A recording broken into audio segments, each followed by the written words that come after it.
Good afternoon. We're going to get started.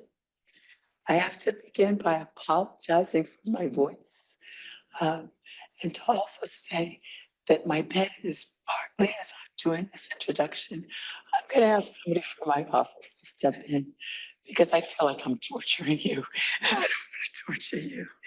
But good afternoon and welcome to School to our 2025 Schlager Visiting Professor Lectureship.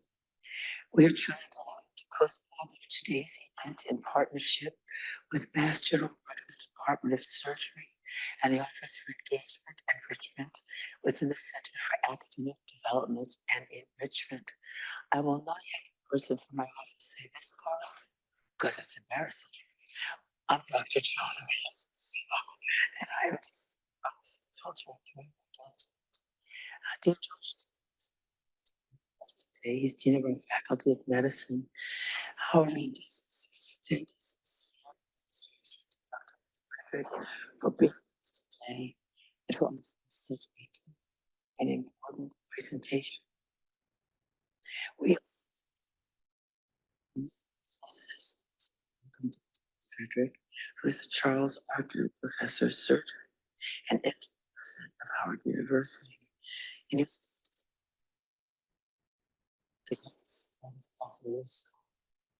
there's some hints that are really key parts happen, but I think it's just harder to speak for me. Just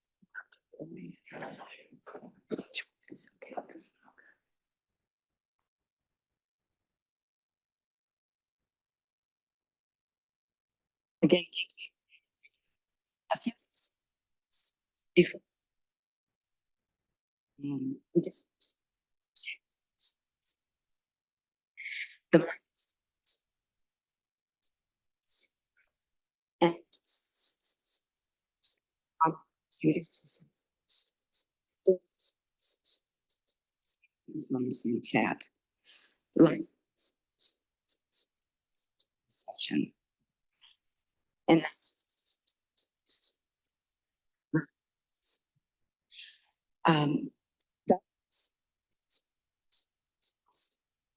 fact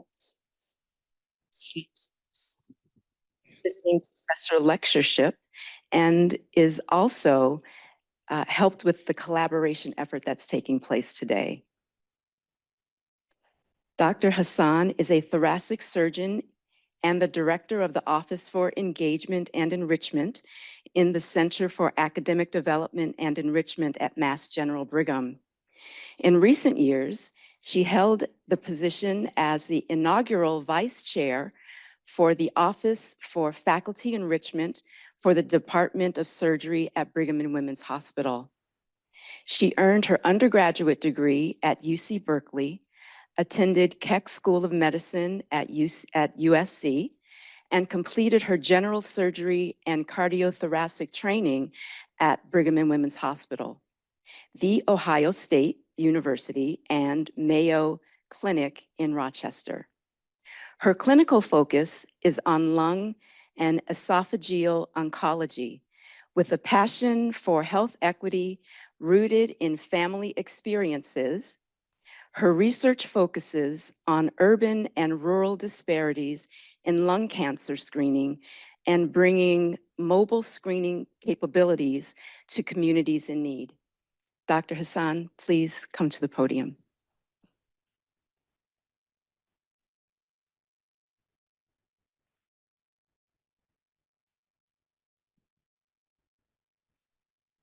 Okay, thank you very much for that introduction.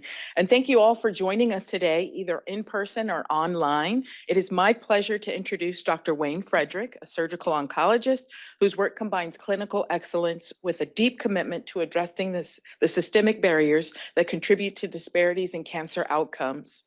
Through his clinical practice, his research and advocacy, he has worked to ensure that all patients, regardless of race, background, and socioeconomic status, receive the highest standard of care. I'll tell you a little bit about Dr. Frederick. I will try to keep this brief, but his accomplishments are many, so bear with me. He was appointed the interim president of Howard University in September 2025. He's a proud alum and distinguished surgeon, scholar, and leader who also holds the titles of President Emeritus as the university's 17th president, and Charles R. Drew, Professor of Surgery at the Howard University College of Medicine, where he continues to teach the next generation of physicians. Dr. Frederick also continues to serve patients as a practicing cancer surgeon at Howard University Hospital, and he previously served as the interim CEO of the American Cancer Society and its Cancer Action Network, leading more than 3,000 staff and 1.3 million volunteers. His first tenure as Howard University's interim president in 2013 and as the 17th president in 2014 to 2023 was marked by significant transformation, strengthening student success, increasing enrollment and financial aid, improving retention and graduation rates, expanding research capacity, and growing the university's endowment to nearly $1 billion. Under his vision, Howard achieved Research 1 classification in February 2025 and advanced major real estate projects that created affordable housing and jobs in Washington, D.C. In recognition of his impact, the university named the Wayne Frederick Undergraduate Library in his honor. A proud Howard alumnus who entered at age 16, Dr. Frederick earned his BS-MD dual degree as well as his MBA from Howard before completing postdoctoral research and surgical oncology fellowships at the University of Texas MD Anderson Cancer Center, where he worked with Dr. Chan Rout, our division chief for surgical oncology here at Mass General Brigham. He has held leadership roles across Howard, including provost, chief academic officer, and director of the Cancer Center. Internationally, he is recognized for his work to address disparities in healthcare and medical education. Dr. Frederick has published widely and serves on several corporate and nonprofit boards, including Mutual of America, Humana, Tempus AI Incorporated, Insulet Corporation, Save the Children, and as a senior advisor to Blackstone Incorporated and Boston Consulting Group.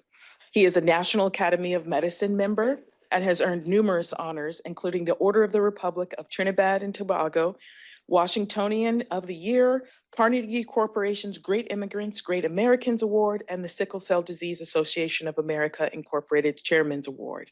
We are so happy to have you here. We thank you for just all the time that you've invested in us, and we're looking forward to your talk and then the fireside chat. Without further ado, Dr. Frederick.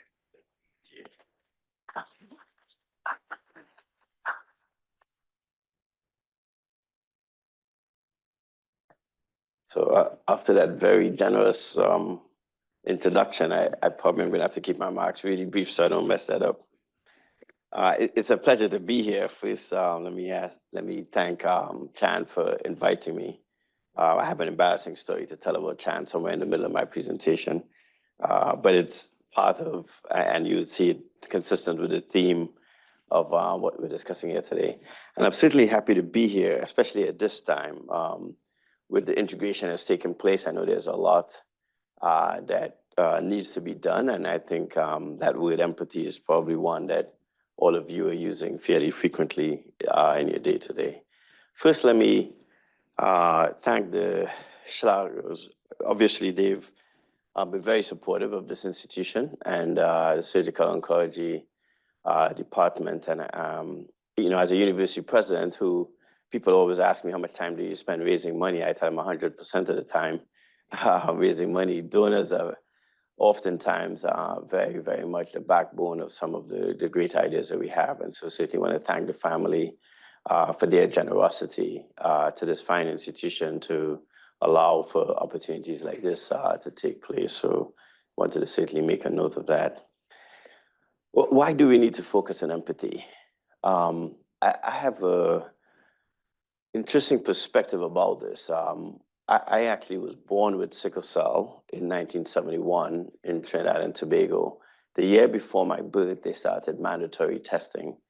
And I remember presenting a paper at the National Medical Association as a medical student, in which I presented a paper on splenectomies in 22 consecutive patients with sickle cell, all of whom were 18 and above. And after presenting the paper, a pediatrician, a very well-known pediatrician, got up and said to me that patient number 19 does not exist. It was the most awkward position that I could be in because I was patient number 19 who had that splenectomy. And I had presented it because having been homozygous for sickle cell and having splenomegaly, at that time, there was some confusion about sequestration, the impact of splenomegaly, et cetera. And my hemoglobin F was also high at the time at 18%. So that data, all of my personal health information was on that slide, and that person was questioning that that patient existed. And so I had to keep a little bit quiet about the fact that it was me. But I've had people question whether or not I have sickle cell all my life. Every time somebody hears that I have sickle cell, they say, "Oh, you have the trait." And I say, "No, I have sickle cell." And they kind of look at me dismissively and go on. That empathy, that ability, and I think we had it on the Harvard slide, to understand and put yourself in someone else's place is not iterative. Oftentimes we think we can relate to someone because they look like us, or they came from a circumstance like us, or they sound like us. And that actually is not the case. I tell my medical students all the time, if I were to put on a pair of Timberland boots, some jeans and a hoodie, and I crossed Georgia Avenue where Howard Hospital is, and I walked up the street, would they look at me and assume that I was the president of the university, a surgeon, lived in the same house with my wife and 2 kids? And none of them, I'm yet to find a medical student who puts up his or her hand and says yes. And it just demonstrates that despite the fact that we can look at people who look like us, for us to generate empathy, to put ourselves in their shoes, or to see the best in them, is not something that we do iteratively. And this is one of the reasons why I think it's important for us to focus on this issue. The life expectancy for Black males in particular is disturbing. And if you look at this chart, it shows you significant differences, but I will go one step further. If you look at the life expectancy for a Black male in Ward 7 and 8 in DC, and a white woman in Ward 3, which is literally 6 miles apart, evenly divided by the US Capitol, it's 22 years difference in the nation's capital. Sometimes we think of these problems and we think they're in far-flung areas. We think they're in an under-resourced area. The nation's capital today has a 22-year life expectancy between a white woman and a Black male in that small city that I live in. And that is consistent in terms of the Black male experience. And unfortunately, it's not only persistent and consistent, but we have not quite gotten there. So this gentleman here, Abraham Flexner, came to my attention when I was a young faculty member and started thinking about these issues. And so I developed a talk called Unconscious Bias in Academia. And I've given it all around the country over the past, I would say, probably 15 years. When I first started looking into this, I actually went and pulled Abraham Flexner's original report. And so for the young people in the room, Abraham Flexner basically was hired to go look at every single medical school in North America, United States and Canada. And he did that with the idea of getting medical education to be more rigorous. That was his stated goal. So he went to every medical school. Just think about the turn of the previous century, trying to travel all over this country and Canada to every medical school. He looked at their resources, the scientific intent, the curriculum, and he was very, very rigorous in his, in his intent, and had a very big legacy, to be quite honest, at the time that he did this. And we talk about the Flexner report a lot of times in passing. So again, for the young people in the room, it's one thing to talk about scientific paper or some seminal decision that has been made. It's another thing to actually go look at it yourself. Because what I would find out is that as I read, and these are quotes from the actual paper, he wrote in there, it is clear that women show a decreasing inclination for medical education. So as a result, if you look at the number of women who applied to medical school back then, it stayed fairly stagnant and low for a very long period of time. He then said the 7 medical schools at that time for Negroes should be reduced to 2. So most people don't realize that there were more medical schools back then that basically catered primarily for Black students than they are today. Today, there are only 4 such medical schools that primarily cater to that population, and back then there were 7. So he made a significant dent in terms of where people could apply to medical school, and as a result, we have not been able to break the barrier of around 3% of medical students being of color. He also said something that was interesting: Blacks being a potential source of infection and contagion needed their own physicians and should not practice surgery, was the other comment that he made. In 1923, as a result, we only had 2 medical schools for Blacks remained. And between 1920 and 1964, less than 3% of students entering medical schools were Black. And I can tell you to today, that number has persisted. So this is a long-standing issue that has persisted over time. And Abraham Flexner, like I said, was a person who was well regarded, who came up with these things, to my surprise. Now, I'll go back here, and I apologize, this is out of order, because when I initially researched this, you can imagine I was not a fan of Abraham Flexner. I then become Howard's president, and I go to the Founders Library, and I start researching archives of Howard's trustees, trying to learn what they did, original writings from meetings that Frederick Douglass was in, minutes, fascinating.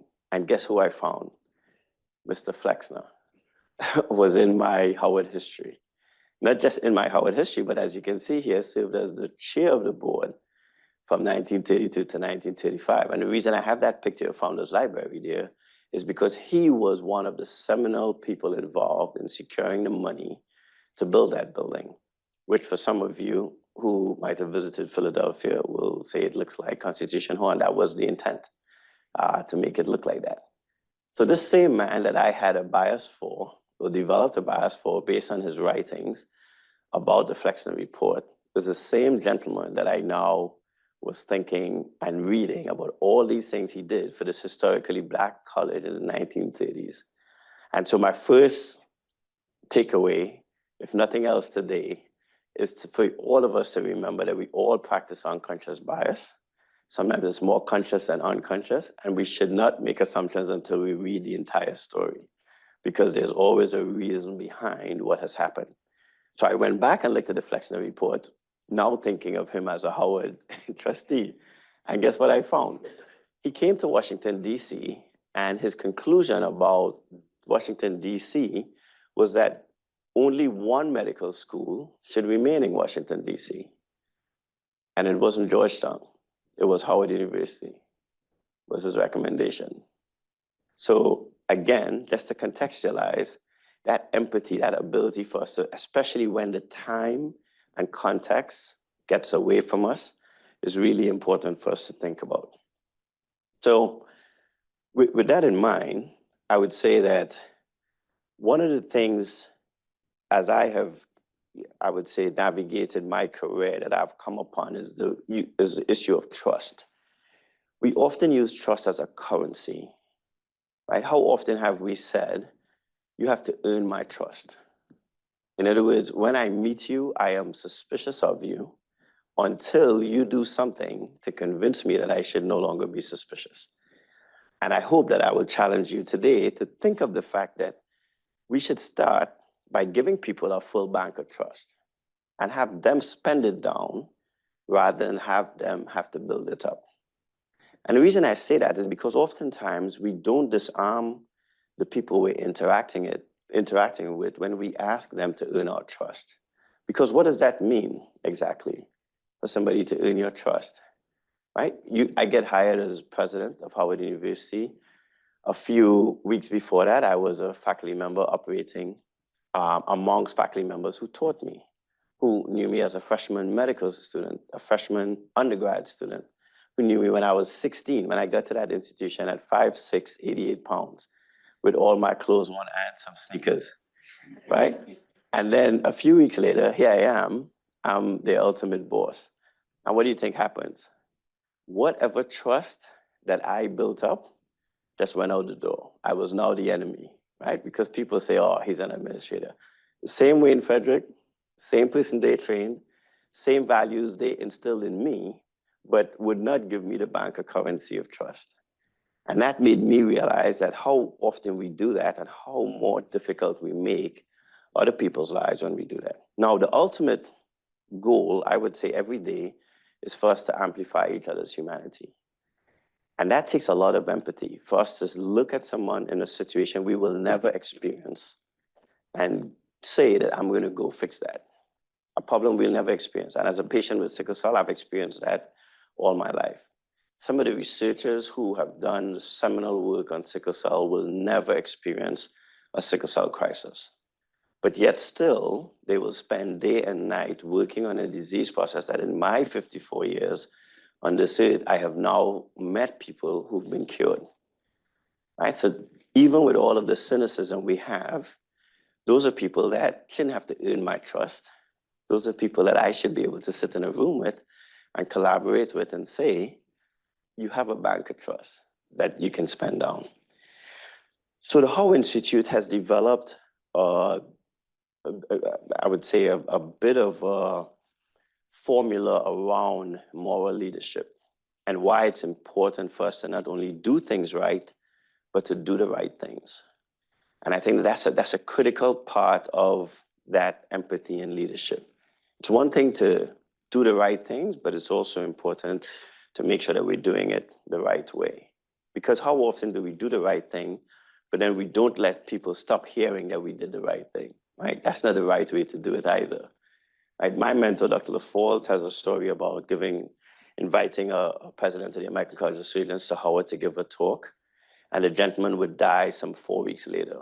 He had a major sinus carcinoma that he had developed, was getting radiation. He did not tell Dr. LaFault a single word about it. He had made a commitment to show up at Howard and give grand rounds, and he did it.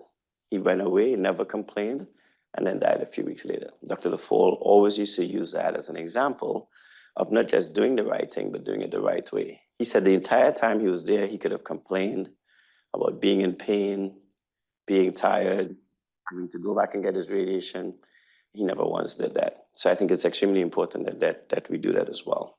Now, and again, I have to refer to especially the fact that you guys have this complicated integration taking place. Culture is a major part of what I've heard over the past couple of days, interestingly enough. And I had this slide in there and I thought it was perfect. My definition of culture is people and tolerated behavior.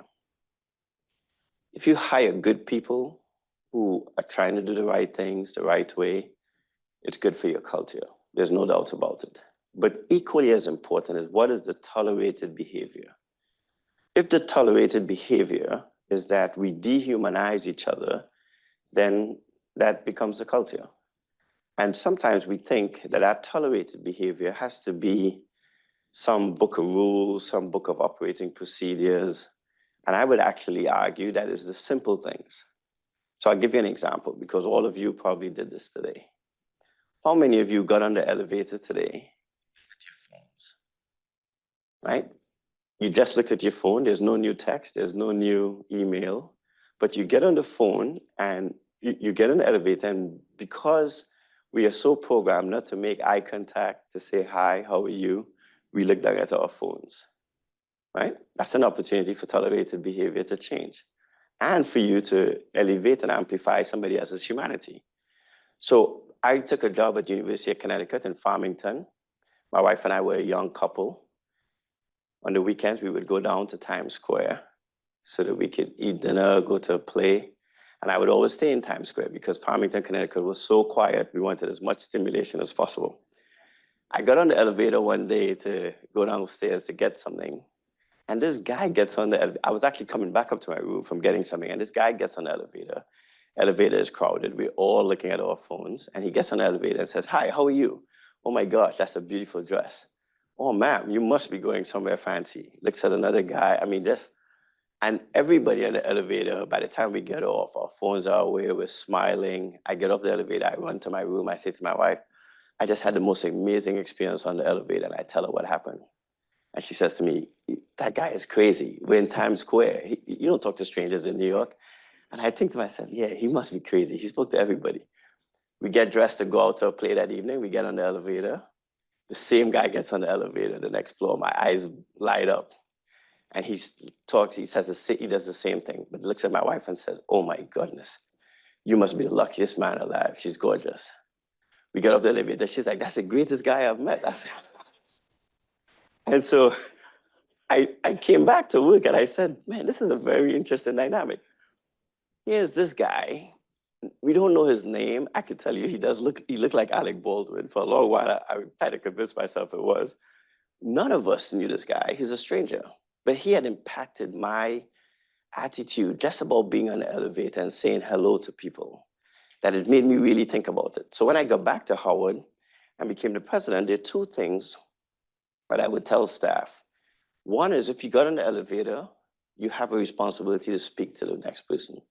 So when I get on the elevator at Howard now, I'm the most dangerous person because I get on the elevator and if I happen to look at my phone, somebody will say to me, Dr. Frederick, and they'll make sure that I say hello, ask me how I'm doing. But it changes your mindset about the people you work with.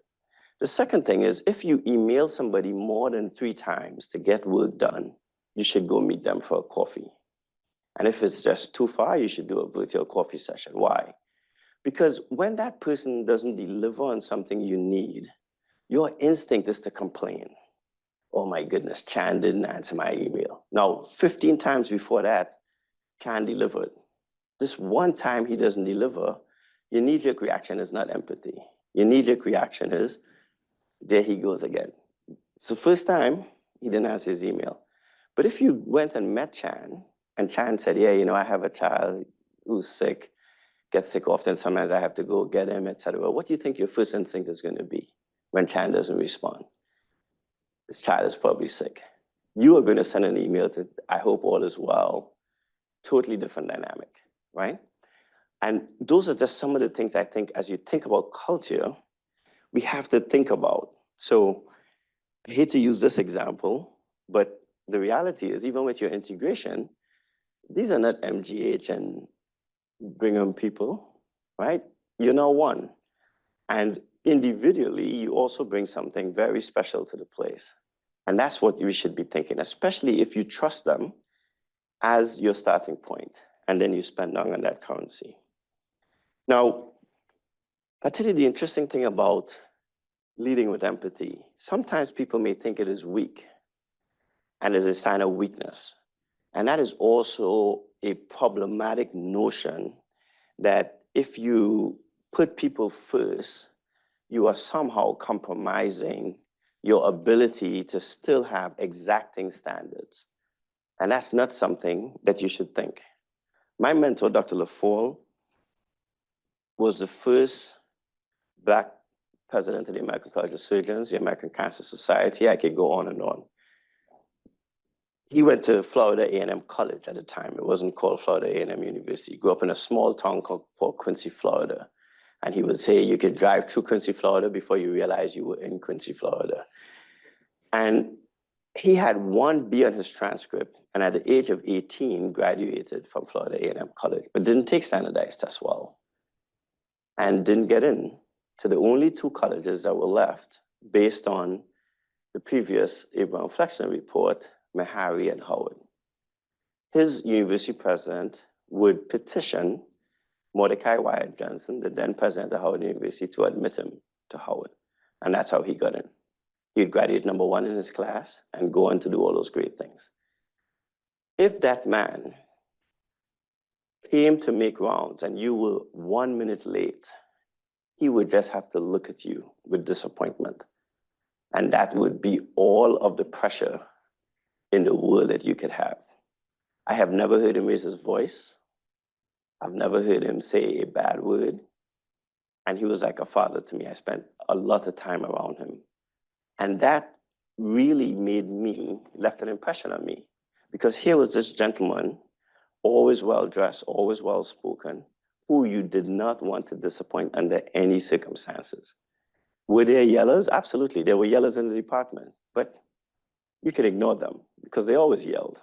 But this one man, if you got there 2 minutes late, you would make rounds and be so distracted because he did not have to say to you, I'm disappointed. He would just look at you. So as an intern, I show up on rounds one day, and sure enough, my chief resident is nowhere to be found. And he turns to me and says, Wayne, where is Dr. So-and-so? And I say, I have no clue, Dr. LaFour. And I'm on the phone, I'm stopping at every nursing station, no cell phones back in those days, trying to call this guy. And this guy shows up, he overslept. He shows up as if his scrubs were in a bottle and he took them out, so they were rumpled. I mean, we weren't allowed to go to clinic in scrubs. And I can tell you, Dr. LaFour said not a single word to him when he came in the hallway. And this grown man, who was the chief resident, was in tears because he had disappointed our mentor.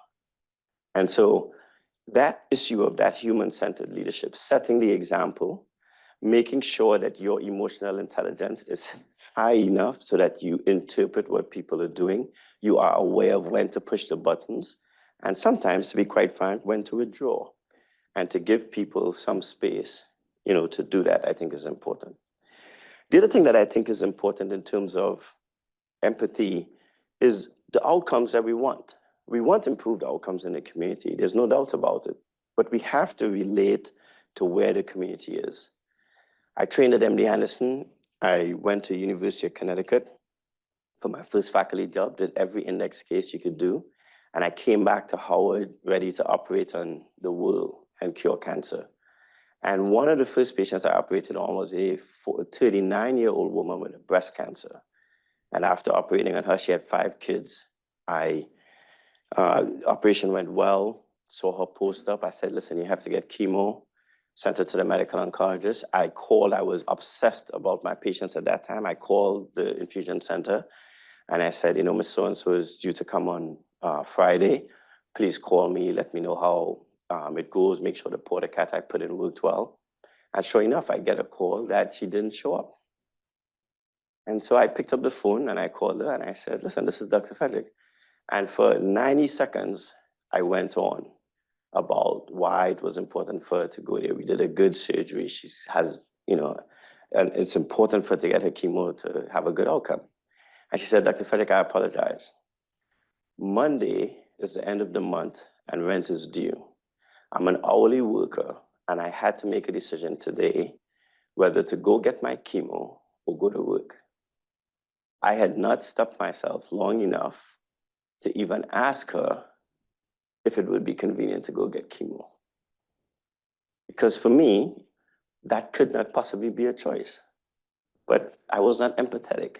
I never thought for a second that I could be in that situation where I would have to make a decision about paying rent and getting an hourly pay or going get my chemo.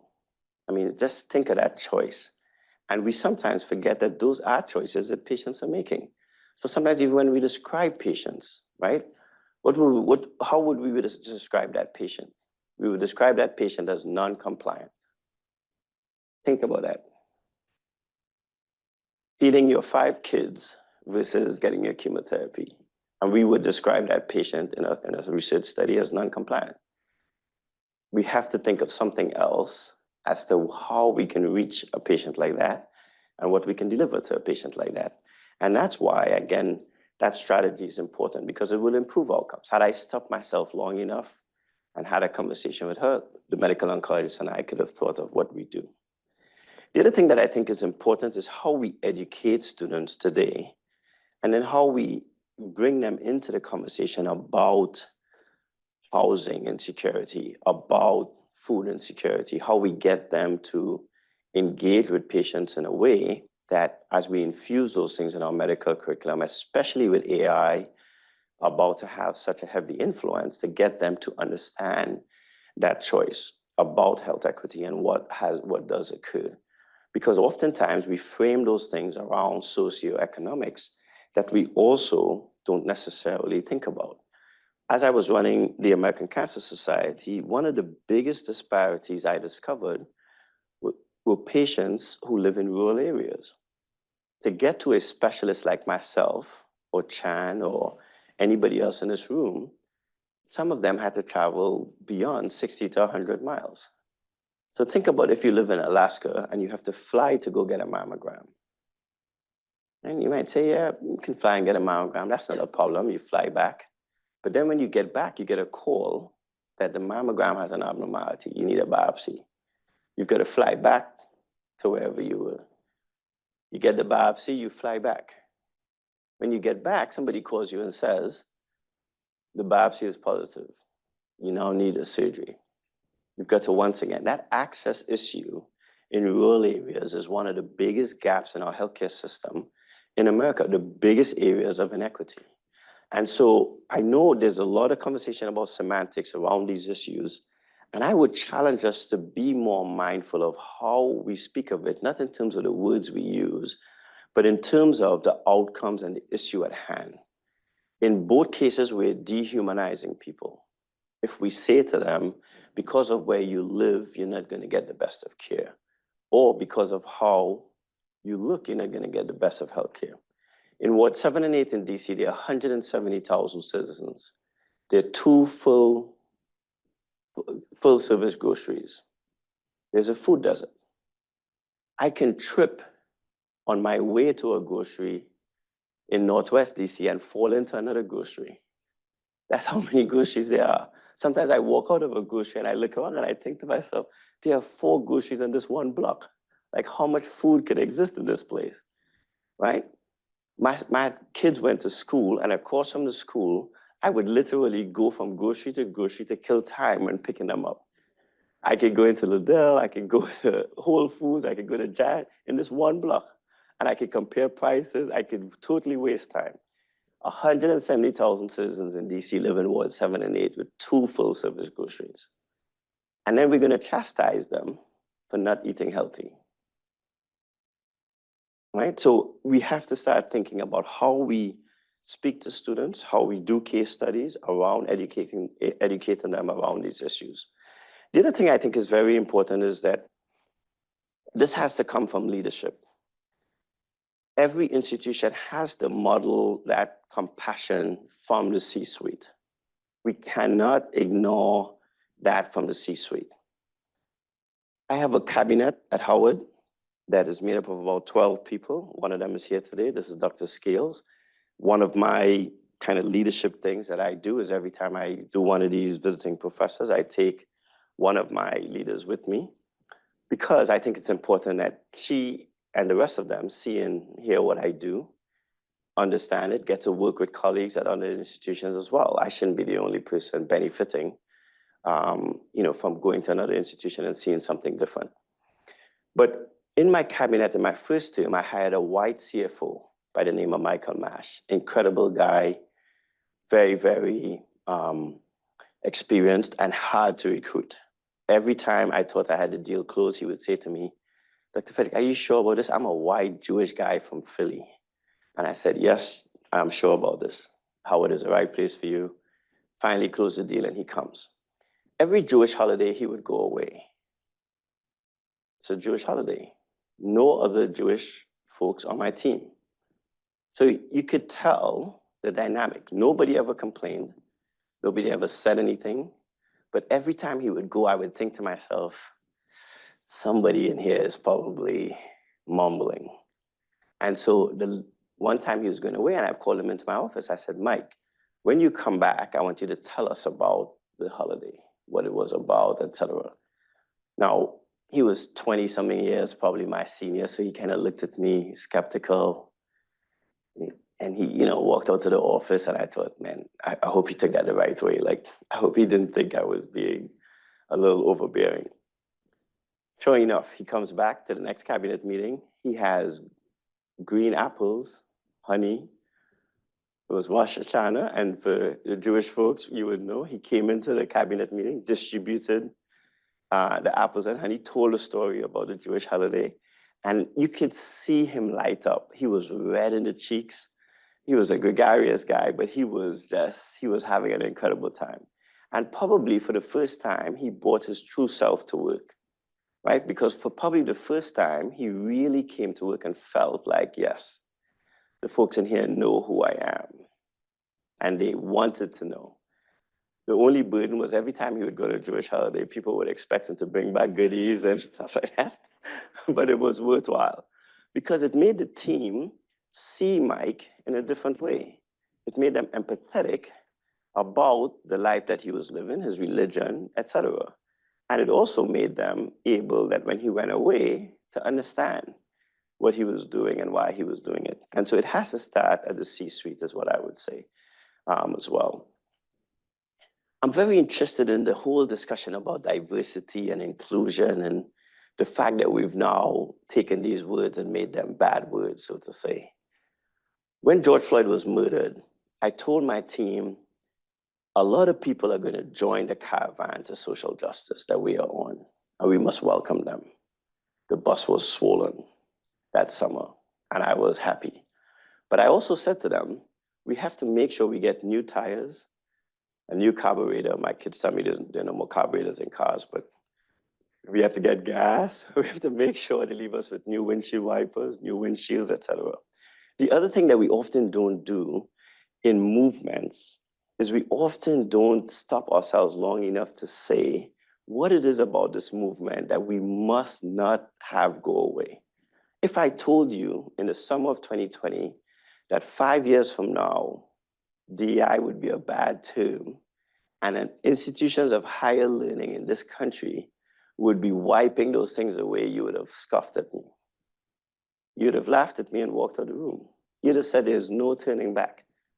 But what we did not do is we did not get people to be focused and grounded in why we were doing this. What was the real seminal issue? It was not to set up more DEI programs. It was to amplify the humanity of others. And we did not emphasize that issue.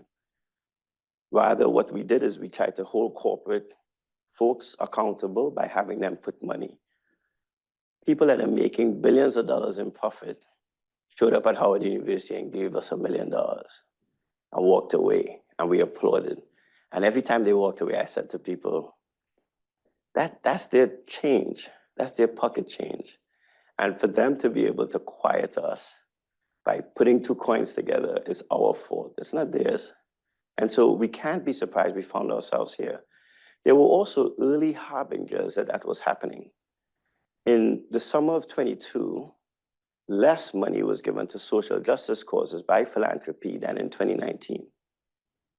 And nobody made a big fuss about it.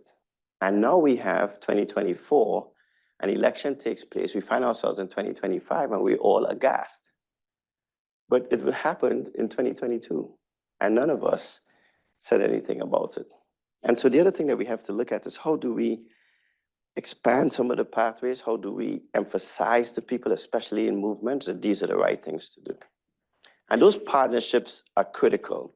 Those partnerships have to be symbiotic. I sent some faculty members, I started with one faculty member, I should say, who's now in my cabinet, Dr. Bryant. The way I met her is she was a business school faculty member, she was a chair. And a summer, I said to her, I want you to go to MasterCard. We're developing a collaboration with them where they're going to bring interns, but I'm curious as to whether or not we are sending our students prepared in the best way. So I want you to go to MasterCard with the interns, examine what they do and give MasterCard a report. Let MasterCard get feedback from us as to what they could do better to make the internships work. And you come back and let the faculty know what we can do better, right? Our faculty tend to be very dedicated, but a lot of them tend to be in that position for 20 years. And they've never gone and seen what corporate America looks like today. Her report was widely, warmly received at MasterCard. They were amazed. There were small things that she observed and big things that the interns could have been doing better. And as a result of that, they started a faculty program with us in which we kept sending faculty to them. Every summer, we changed the faculty as well, so there could be fresh ideas. Our interns got better, MasterCard benefited, but the relationship was symbiotic in nature. And a lot of times with these relationships and with the leadership that we're trying to emphasize, the empathy part of it we see as a one-way street. They're giving us something. The reality is they're getting something. The better trained our students are, the better their company is going to be. And I think sometimes we don't think about that in leadership. We don't think about when we send residents or fellows or students elsewhere, what opportunities we're providing. We always see that that receiving institution is doing us a favor. And I think that that also is a bit of an area of an error, an opportunity. I have to admit that leading with a heart is also dangerous because you can get sucked in, way sucked in and too close to the tree. And I definitely have gotten too close to the tree. When I started Howard as president, I had to remind myself that the equity I wanted, that I saw in empathy as its currency, I also had to pour that into myself. And we sometimes don't realize how emotional we can get about a place, right? And for me, Howard was everything. What that place gave to me as a 16-year-old kid with sickle cell to come and make me at 17 president, all I'm doing is paying a debt of gratitude back to it every single day. I was in the largest class at that time in 1988 as a freshman. If you lined all 2,100 of us up, I would have been second to last in terms of choosing who would end up being the president.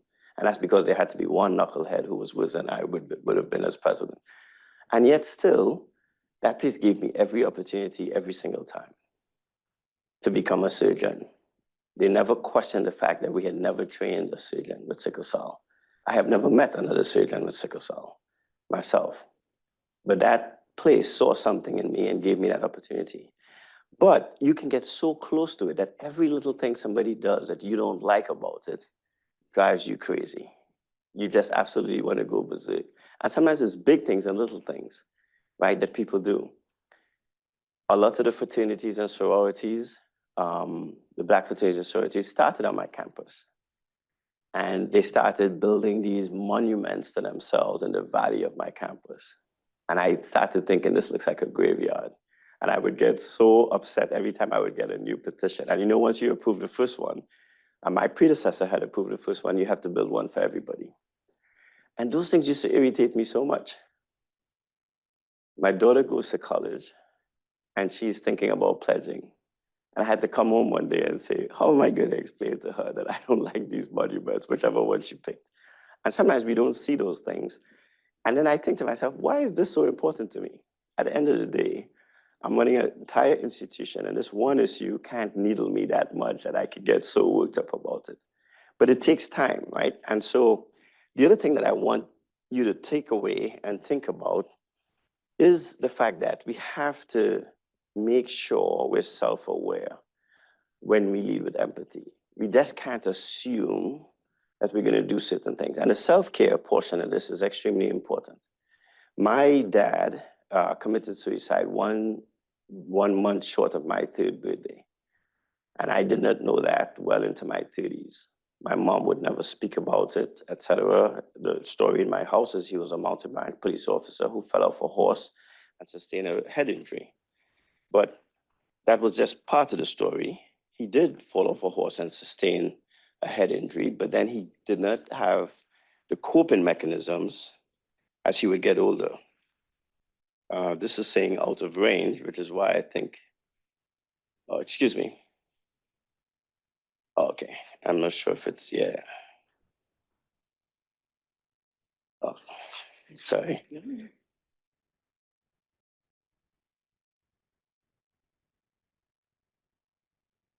I don't think this one is coming on either. Okay. Yeah, so that was just part of the story. But the fact that I had a father who had mental health issues and committed suicide meant that I had an opportunity to make sure that I practice self-care. So I come home one day and I look in my mailbox and there's a letter addressed to me and my wife, but it looks like a right-handed person wrote it with their left hand. And I say, this looks unusual. And my son is in the front seat and I stop right there at the mailbox and I open it on my lap. And the letter reads, now that we know where you live, would a bullet get us back our scholarship? And he read it. And so I go in the house, FBI, fingerprinting, and I'm thinking to myself, this is crazy. This is a job that I'm doing at my alma mater.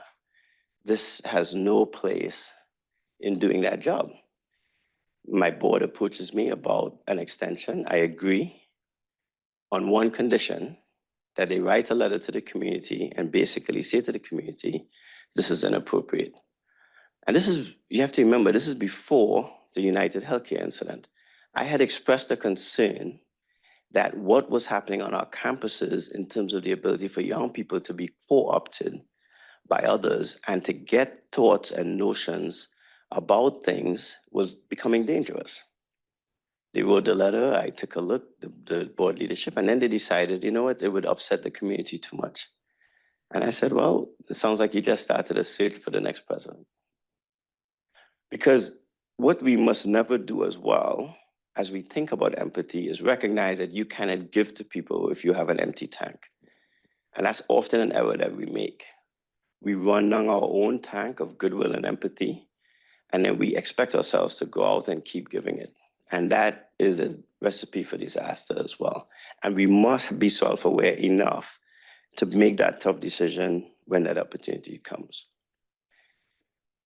So one day, I go to a talk, and this gentleman gives a talk. And the first thing that attracted me to go in the room was I saw this sign that said against empathy.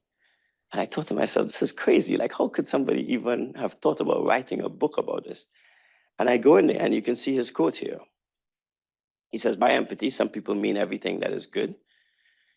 Compassion, kindness, warmth, love, being a mensch, changing the world. And for all those things, I'm not a monster. What he would go on to say is that rational compassion makes more sense. And so I sat and listened to him. And then, of course, I bought the book. I've read it a couple of times. He makes the point that we sometimes, in our self-righteousness about doling out empathy, don't realize that we are actually skewing the balance of anything.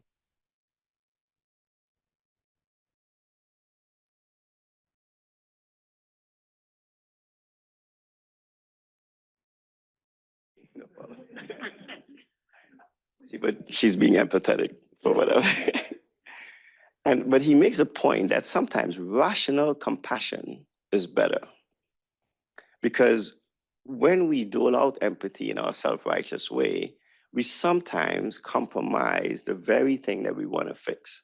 Because we either don't allow people to help themselves, or we become too prescriptive, as opposed to really asking people what they need and providing compassion in a way that supports them and meets them where they are. And so while I started off initially against everything this book probably stood for, it made a lot of sense. And I think it's an important part when we think of this issue of empathy. It's an important part of what we must do. And now, of course, I messed up the clicker. I'm on a roll here.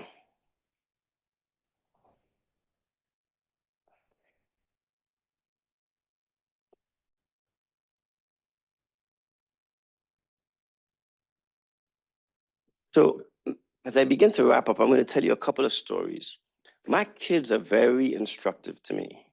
And they would be embarrassed if I told these stories, or they even saw that I used these slides. My daughter in particular would complain about that shirt that she's wearing there. My daughter was about 10 in this picture. She calls me up while I'm on one of these trips and says, Dad, I learned some sign language, and I want to teach you a couple of phrases while you're away so that it could help you communicate with people. And I said, sweetheart, it's 9 something. You need to go to bed. You have school tomorrow.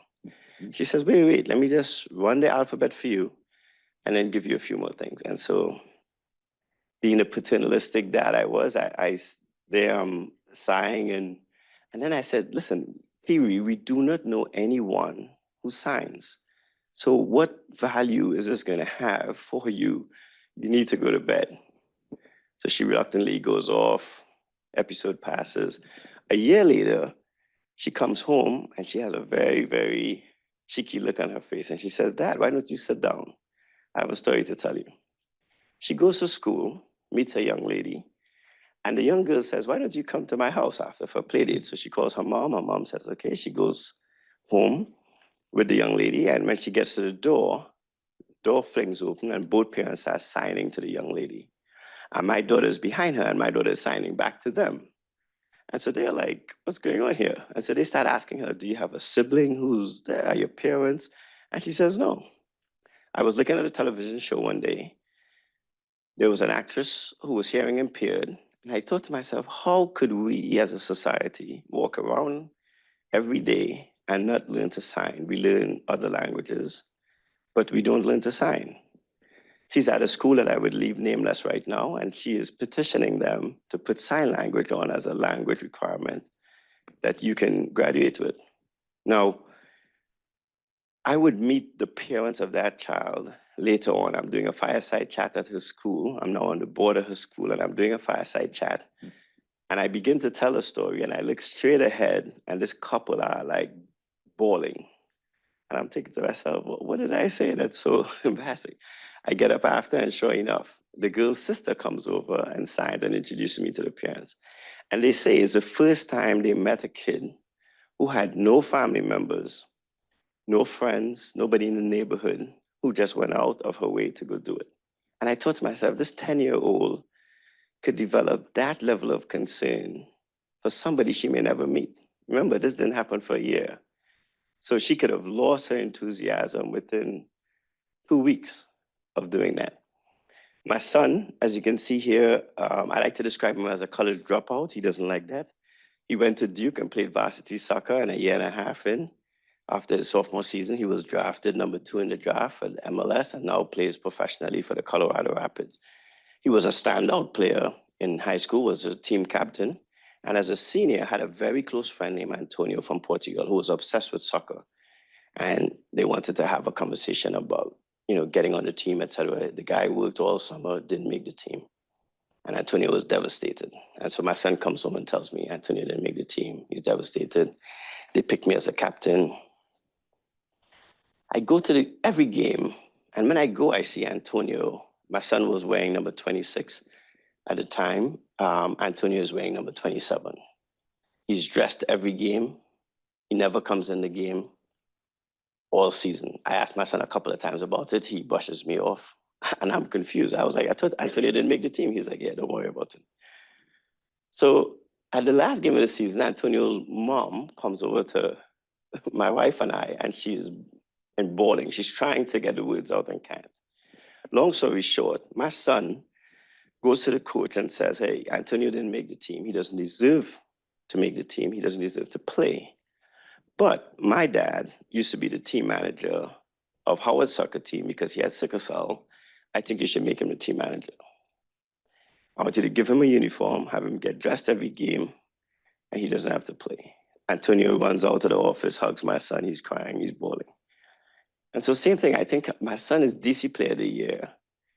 He has no reason to be concerned about one player who doesn't make the team, but still sees an opportunity for him to contribute, right? And so, as they say, sometimes from the mouth of babes, you can see that change. The other thing I want to point out here is I always joke with my kids that I married up, and therefore they were very lucky. My wife is very athletic, very attractive, and as you can see, they got her genes. But I put together my slide on unconscious bias in academia the first time, the same talk I told you about. And my closing slide was this slide on the left with my daughter in a Howard University sweatshirt and my son dressed up as a surgeon. And my wife sauntered into the room. She has a degree in computer science, and she was just looking over my shoulder as I went through the slides. And I came to this last slide, and she said, this is interesting. You're giving a talk on unconscious bias in medicine, and your daughter is in a sweater, and your son is in surgical garb. And so needless to say, I had to go redress my daughter a couple of years later and take the slide again. So my other point that I want you to not leave here with is, I am not here to preach to you. The things that I'm talking about exist in all of us. And even someone like myself who works at an institution where every single day I see the best of it, I also see where we don't achieve the best of it. This woman is my grandmother. She's 101 years old, walks unaided, sharp as a tack. I have never heard her say, young people today. I've never heard her use that phrase. When I was 3 years old, I heard her talking about sickle cell, and I went to her and I asked her, what was it? She told me, and she tells a story that I rode away on a tricycle and came back and told her, I'm going to find a cure for that. I'm going to become a physician. She never once questioned my ability to do that. The ability to instill confidence in a child is one of the key empathetic things we can do as a community. And I say we as a community because they can get it at home or they can get it from one of us showing up at a public library or at an after care opportunity. So I told you that story about my daughter in a picture. I like to show this slide when we talk about empathy as well. And the reason I like to show this slide is because it demonstrates one thing. I got to Howard, we had one woman dean. 76% of my undergrads were women. People complain about the temperature of the soup in the kitchen. They complain about the dorms. Nobody ever called me and said, how could we only have one woman dean? So when I left, as you can see, we have 10 now. We had 11 at one point. And how did we do it? We insisted that we have gender balance, recognizing that there's gender fluidity as well, but we had gender balance committees. I would not interview finalists unless a woman was included in the finalists. The one thing faculty members on a search committee don't like to do is to do a search twice. And so I threatened them. I told them, if you send me back 3 finalists who are men, we'll start the search again. And I'm going to select you, not your colleagues. I'm going to do it. And these are very accomplished women. These are not women who are there just for the sake. So again, even in terms of picking leaders, we have to be purposeful in how we do it. And this is where my Chan story comes in. So Chan and I interviewed for fellowship at the same time. And we went to Memorial Sloan Kettering. They took you to a very fancy Upper East Side restaurant for a cocktail hour. And I'm very shy. I was very young. I didn't drink at the time. So I'm off in a corner, minding my business. People are circulating, and fellows are clearly walking around, taking down notes about how many people you interact with. In other words, how well do you fit in? But that was not the setting for me. I'm a young kid from Trinidad. That's just not my thing. So they take the names down. The next day, you go to one of the rooms and they ask you, and Chan will verify this, did you meet someone here today that you did not previously know that you would like to train with? And I said, sure, David Kubi. Why? Because he was the only person I met. And he gave my name as well, right? Chan knows exactly what I'm talking about. But the last room was interesting. They showed a black and white picture of an older white gentleman. And I just assumed it was a surgeon who won the Nobel Prize. I was like, that could be the only reason they would. So I just blurted out some names. They were like, no, wrong. We get to the reception after, everybody is mingling. And the program director says, guess what? One person in here figured out who that person was in the picture. And that one person was Chan Rao. And guess who the person was? It was William Harrison, who was the United States president who served the shortest term because he gave a long speech on a cold winter day and got pneumonia and died 31 days later. And the only person who knew that was Chan. So needless to say, I got very curious. I was like, what is this guy who's doing surgical oncology? So we get to MD Anderson and I finally, get the courage to go ask Chan, like, why was that information for you to have? And then he tells me the story. He took a class, I believe it was on US presidential history, is that correct? And knew everything about every one of the presidents. So once again, if you set up an interview process like that, you will get what you ask for. So unless you get a Chan who studied US presidential history, the kid from Trinidad and Tobago is not going to know that guy, right? But again, you have to be thoughtful to make sure that you get what you want. The other thing I believe in is academic leadership training. So I started a chair leadership academy and a decanal leadership academy. So if you want to become a dean at Howard or a chair, we put you through a years-long training in which we expose you to HR, conflict resolution. Every month you have to attend this class, and I think it's very helpful. Sometimes we hire a dean. I don't know who they are, what background they have. And so new deans as well, I make them go through the training. And everybody, I think, really benefits and appreciates that we did that because they see and hear things that we otherwise don't get, right? We promote people in academia because they get PhDs and MDs, but then we don't ask them if they could teach. It's the craziest thing. Nobody ever interviewed me for an academic job and asked me if I knew how to teach surgery. Being in an operating room and teaching somebody to do a case is an art. It's not an instinct. I happen to be ambidextrous because I broke my right arm in undergrad and learned to use my left hand. But if you're right-handed and you're teaching a left-handed person to do something, it's very different. They see it very differently. But we don't stop ourselves long enough to even teach our teachers to teach. Far less to be administrators. We promote you because you do well in academia, and then we say, go manage that $2 billion budget. Very dangerous, right? We won't do it anywhere else. And so the Chair Leadership Academy, I think, is, again, another area where we have an opportunity to infuse empathy, but you also want to infuse competence. You want to make sure that people are aware of what they're doing. I also believe we have to start young on this issue of leadership. So Howard University has a middle school on its campus. It's focused on math and science. It's a charter school, so we take kids in who score lower than the 50th percentile, and they leave there and they go to amazing places. As a matter of fact, a couple of our early graduates from that school are here at Harvard now. And so we're very proud of this middle school, and I think it's that early exposure says a lot. We also have a STEM Scholar program because I believe that getting more students into the PhD is critical. And so these young people commit to every summer going to a lab and spending time in a lab and coming back to us, and they then go on to do their PhDs or MD PhD.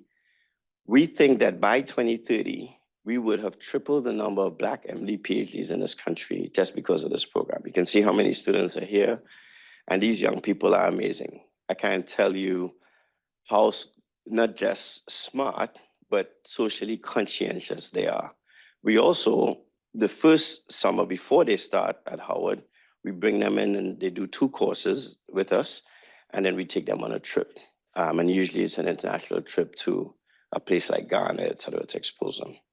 I do believe in surgeons as leaders, and these people here have all influenced my career in different ways. I think mentorship is a two-way street, and I think it's very important for us to think about that mentorship being a two-way street. I've told you about Dr. LaFord. Dr. Ford was my program director when I was there. Dr. Cornwell became the chair when I was first faculty. But the gentleman on the right, Dr. Callender, who I humbly think probably would have done more for minority transplantation than any single person in the world when all is said and done. I went to him in 2008 and asked him about needing spiritual engagement. I said, I feel like I'm doing everything else I need to do. I'm publishing, I'm going to get promoted, but I was an altar boy for 7 years and I feel like I'm missing something. And he looked at me and said, okay, and he left. And the next day I got a text, and it was a message, it was a verse of scripture. And I text back. I didn't text back actually initially. And so a few hours later, he had a saying, if you were late, you were dead. You were either dead or, mortally wounded. And so he said to me, are you alive? And I text back, I said, sorry, thanks. And so since 2008, and this is no exaggeration, his wife passed. Before he told me his wife passed, his text that morning was scripture. Just as it was this morning, Psalm 18, verse 1-2. We're in 2025. Since 2008, every single morning, holiday, family occasions, he has texted me a word of scripture. So what we get from our mentors too may be different. And that empathy that he has shown me by doing that every single day for the past 17 years says a lot, right? About what it is a mentor can do and how they can show up. The woman on the left is my mom. She's a nurse. She was a nurse for 52 2 years, I should say, wasn't it? She's now retired. She'll turn 80 on Thursday. And so I am desperately figuring out how to get from here tomorrow afternoon, Chan, to Trinidad to make sure that I make that 80th birthday. But when I went to medical school, she would say to me, you did not see the patient unless you spoke to the nurse. And I still tell students that. We boast about how our nurses spend more time with our patients than we do, but we don't teach our medical students to go talk to the nurse. And how often do our nurses look at us, spin around in total confusion, while we could just simply go over to them and say, what happened last night? Not every single thing gets charted. Nurses sometimes have an instinct about something that's going wrong because they've seen it so many times. And that interprofessional education is important. And so one of the things that Dr. LaFall taught me was we have to put the patient back at the center of our affection. That's the other thing about empathy that we have confused in our medical system. We have allowed the physicians to become the focus when the patient should be the center of our obsession and our affection. Charles Drew, who was the chair of surgery prior to Dr. LaFall, had a saying, excellence of performance will transcend artificial barriers created by man. The other thing I think is important for us to recognize is that we have to stretch our capacity and make sure we lead with excellence. All the other issues we're going to address, we can address them. People may not agree with us politically, they may not agree with us even socially, but unless we do it with excellence, we will not get the results that we want. And to this day, I think it is still important that we do that. And Dr. LaFall was very important to me in so many ways. And I first recognized the importance of that two-way relationship and an empathetic mentorship when I became president. I would schedule to see him every week, and I made a point to always go to his office. And every time I would go, we'd have the same conversation. He'd say to me, this is the most interesting journal article I read this week. And he would summarize it for me. And basically his question was, are you still reading your surgery? So after a few weeks of not being able to respond, I started realizing that I had to go read every journal article so I could be prepared for him. But that was a subtle way of saying you have to stay in the game, right? He would then ask me, what is the most important thing going on at the university? And then he would give me his observation about what it is I was doing, how well it was working, and encourage me to keep going. And I feel so strongly about this issue in particular that when he died, his son called me. His son and his wife asked me to come to the bedside. And I took my son with me because we see great men achieve great things. But I thought to myself, what impact would it have for my son to see a great man die with dignity? And to this day, if you ask my son about it, he still feels it was more important to see him like that. Equality to justice. And so as I close, this is what I want us to think about. There's a lot we can do within the system to fight the system, and we can argue about affirmative action, we can argue about all those things. At the end of the day, are we really talking about equity, or are we trying to achieve justice? So rather than continue to put up artificial things to get over the barrier, why don't we just remove the barrier? And sometimes I think when we think of our work, we think of our work in terms of how many more people we can get on those stools, as opposed to if we just took down the barriers, we won't have to go get stools, and we'd only have to do it once.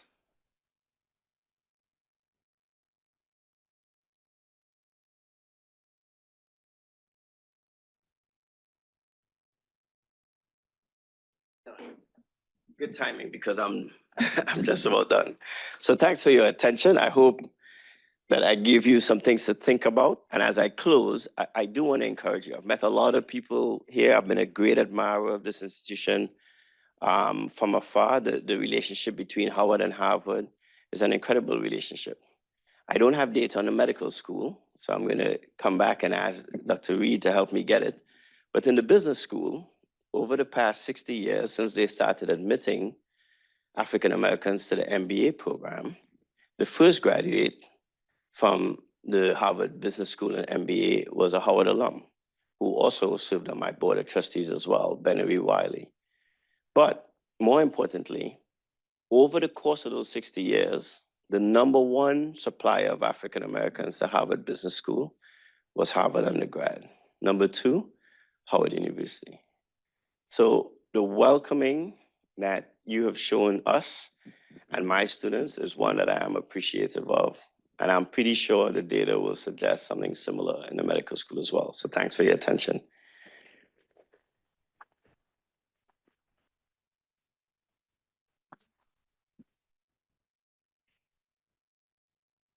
All right, thank you so much. The talk was absolutely amazing.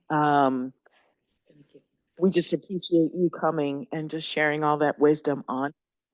We do have actually just a couple of questions for you. Sure. One question that I have, the person that's in the chat. Thank you very much. And so the first question, I mean, we talked about empathy throughout all of this. Can it be learned? And if it can, how do you teach it? If you can't, how do you recognize it in the interactions that we have with our medical students, with people that you're hiring to join your faculty, with people that you're considering for leadership positions? Yeah, you know, and it's a good question. I definitely think it can be learned. I actually think we all benefit from empathy in some way or at some point in our careers or our lives in general, right? I mean, like I said, I was hospitalized a lot as a kid. And so I was exposed to that a lot. But we all have situations that we suffer through or, you know, go through, and somebody else shows us that empathy. And I think what we have to do is to remind people of that. And I think as leaders, we also have to talk about the fact that we've benefited from empathy. And in doing that, it allows other people to then see, you know, that themselves. But we have to be purposeful, I think, about making sure that we make an issue of it. Because if we don't get people to stop themselves long enough to think about it, then they won't, you know, be contemplative enough to recognize that they've benefited from it. And how do we find it in the people that we're looking to bring into our different teams? Yeah, you know, I think the interview process for leaders is a very interesting process. Like, I'm fascinated by it. And every time I interview people, I love to probe them around everything other than their technical ability. So I want them to tell me about their families and all the things that HR might be just on the on the edge of allowing us to do. But if they bring it up, I jump right in. If they say, "Oh yeah, you know, my kid," I was like, "Oh, how many kids you have?" You brought it up first. But the point is, you want them to talk about the things outside of the technical aspects. The people I hire in my cabinet, some of them are higher ed gurus like Dr. Scales, but some of them have never been in higher ed before. And I say to them, when we discuss issues around the table, I want everybody to participate more because their life experience is what we're hiring as well, right? So Dr. Scales and I are going to spend time in a hospital. She doesn't know anything about hospitals yet, at least from that side of it, but we can't run a university. She can't be helping us enroll students and not know about the place that brings a third of my revenue, right? So why not take her to see the hospital or take her on a visit like this to see another institution with hospitals that are emerging and so on. And so she becomes a better team member to us outside of just her technical ability. She then, I don't have to go explain the culture to her.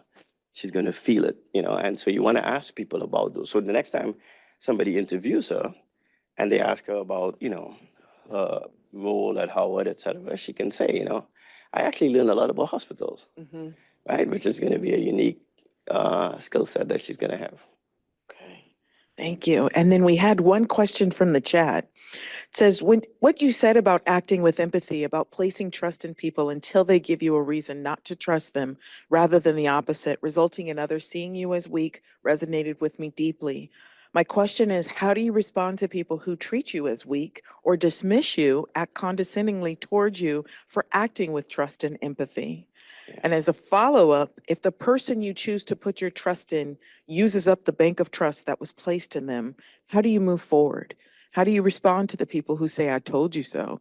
Basically inferring that I was wrong to put my trust in people like that, and that I should move forward with my walls up and not give them the trust until they prove to me they deserve that trust. Yeah, great closing question. I couldn't write it better myself. Great closing question. So I'm the president of Howard in the spring of 2018. We have a disastrous situation with our steam plant. Goes down, buildings are destroyed, and people are gunning for me. They're looking for every reason to get rid of me. And we have a dorm issue. Faculty are setting up a vote of no confidence. And a young lady writes me an email, and it's very rude about the situation that's taking place with the dorms and so on. And I write her back and I said, I just don't like your tone and tenor. Now, I happen to know her. There's a paragraph above that paragraph and a paragraph below it. She goes on social media and only puts a paragraph with the tone and tenor. And people are clamoring. He needs to go. He has no empathy, doesn't care about the kids. This is ridiculous. I call the board, I tell them the full story, which I'm about to tell you. It turns out that this young lady lost her scholarship. And she wrote me a letter, and I promised my financial aid director I would never overturn an appeal decision that they made. Her grandmother had died, etc. You see the relationship I have with my own grandmother. And so I looked at it, I read it. She grew up with her grandmother, not her parents. And I called the financial aid office. I go downstairs, I meet the financial aid director, and I say, please give her back her scholarship. And the woman looks at me, almost rolls her eyes, like, you told me you weren't going to do this. She gives her back her scholarship. That young lady writes me a letter. This is the summer before. She writes me an email and says, it's very long. I can't tell you how much I appreciate this. Anything you need me to do to be supportive of Howard, etc., you can call on me. And then the next email I get from her was this very coarse and rude email. So they have a protest. They take over the A building. I'm on CNN every day. I mean, you name it. At the end of the protest, I'm walking out the building and I get a call. It's Vernon Jordan, and he says, what are you doing tonight for dinner? I'd like you and your wife to come over. And I hang up the phone. I can't say no to him, but I'm thinking, geez, it's the last place I want to be. Because I go to his house for dinner, there are 20 people. I get over there, it's he and his wife, and I'm with my wife. We have a quiet dinner. He takes me in the den, some whiskey. I leave and it's like I'm a totally different person by the next day. So fast forward that summer, guess who writes me? Guess who lost his scholarship? Same student who had me on social media dragging me. And guess what I do? I give her back a scholarship. And guess what my team does? They live it. They're like, are you crazy? Like, she caused you all this trouble. And I said to them, she is 19 years old. If in the course of her journey, she does not at some point reflect on this moment and pay it forward, then there's no hope for any of us. And if she does not deserve my empathy at 19, which is why we're bringing students to our institution, then I don't deserve the job. And so my answer to that question is, you do not change your moral compass because somebody disappoints you. You may interact with them less. You may put up certain guideposts around how you engage them, but you don't let that person change your ability to trust others. And that's another thing that we do. We apply that lack of trust with the people who spend down the currency poorly to other people. And I think that that's a mistake every time we do that. Thank you. Thank you.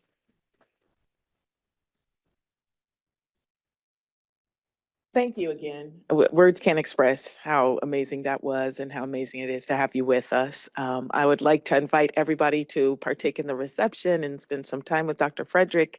And I just thank you again all for coming.